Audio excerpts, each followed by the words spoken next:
मतदाता परीक्षा 2024 धमतरी के भखारा केंद्र में आयोजित किया गया था।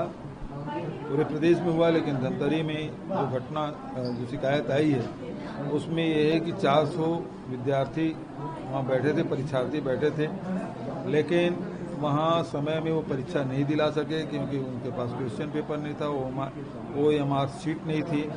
400 छात्र छात्राएं थे, लेकिन 160 ही OMR शीट मिला और जिसके कारण से बच्चों को 1.5 घंटा वो परीक्षा नहीं दिला पाए।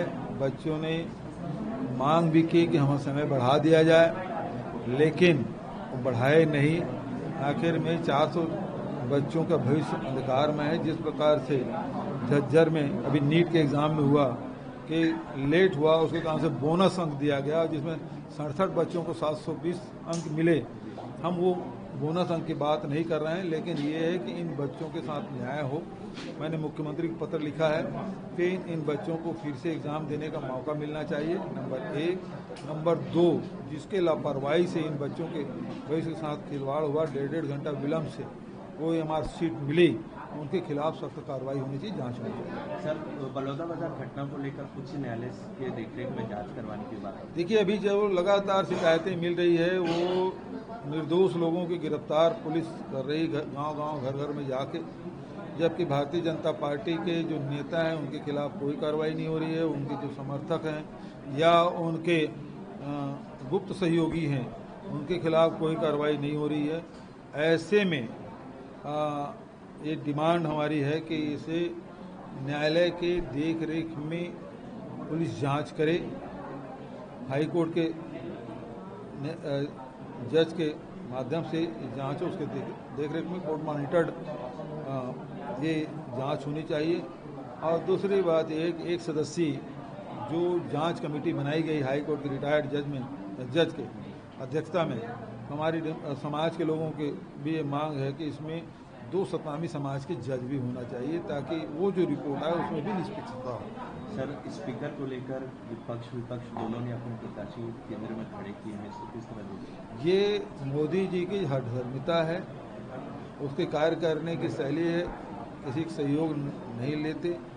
और इसमें भी यही देखा गया, कल प्रधानमंत्री जी विपक्ष से सकारात्मक विपक्ष की भूमिका की अपेक्षा कर रहे थे और जब विपक्ष की डिमांड की कि उपाध्यक्ष पद हमें दिया जाए, उसमें वो इनकार कर दिए और इस कारण से ये अध्यक्ष के चुनाव विपक्ष को मजबूरी में लड़ना पड़ रहा है। तो ये बता रहा है कि ये निरंकुश शासक की तरह ये व्यवहार कर रहा है। सर, आपातकाल को लेकर आज देश भर में भाजपा जो है वो कार्यक्रम कर रही है और प्रधानमंत्री नरेंद्र मोदी जी बोल रहे हैं कि आपातकाल के काले दिन हमें याद दिलाते हैं कि कांग्रेस पार्टी ने बुनियादी स्वतंत्रता को नष्ट कर दिया था।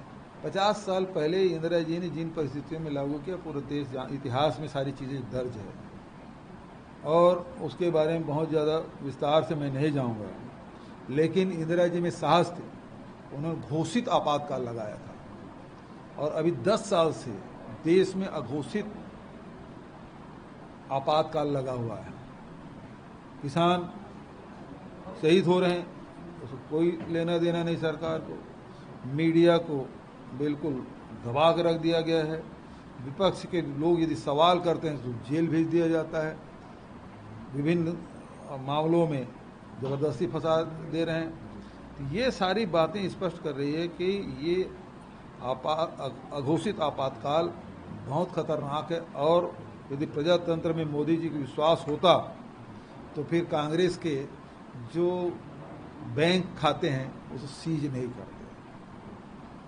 तो ये स्थिति पूरे देश में है और उसके बावजूद भी लोगों में जनतंत्र के प्रति, लोकतंत्र के प्रति अगाध विश्वास है, दृढ़ विश्वास है और इस कारण से मोदी जी संविधान को छूने की बात कर रहे हैं, बदलने की बात कर रहे हैं, वो नहीं कर पाएंगे। 3 काले कानून, अभी जिस प्रकार से IPC CRPC में बदलाव किया, जिस प्रकार से लोकसभा के 147 सांसदों को निलंबित कर दिया गया, एक दिन में 78 सांसद निलंबित कर दिए, ये क्या है? तानाशाही नहीं और क्या है?